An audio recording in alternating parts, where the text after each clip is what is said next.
இப்படி நம்ம என்ன பார்க்க போறோம் அப்படின்னா, கடக ராசியில பிறந்தவங்க பார்த்தீங்கன்னா 5 உண்மைகள் பார்ட் 2. முதல் விஷயம், கடகராசிக்காரங்க எல்லோர் மீதும் அன்பும் பாசமும் அதிகம் கொண்டவங்க. குறிப்பா அண்ணா, தம்பி, தங்கை, தங்கச்சின்னு சொல்லிட்டு தன் மக்கள் மீது அதிகம் பாசமும் அக்கறையும் கொண்டவங்க. வெளியில வந்து கொஞ்சம் காமிச்சிக்கலாம் கூட உள்ளுக்குள்ள கண்டிப்பா அதிகமான பாசம் கொண்டவங்க அப்படின்னு சொல்லலாம்.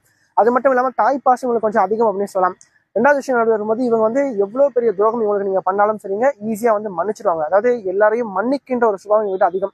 நீங்க எவ்வளவு பெரிய துரோகம் பண்ணினாலும் சரிங்க, எவ்வளவு பெரிய தப்பு பண்ணினாலும் சரிங்க, கொஞ்ச நாள் உங்களை மன்னிச்சு வந்து அக்செப்ட் பண்ணிப்பாங்க அப்படின்னு சொல்லலாம். கொஞ்சம் வந்து மன்னிக்கிற சுபாவம் கொஞ்சம் அதிகம் அப்படின்னு சொல்லலாம் இவங்களை பொறுத்த வரைக்கும்.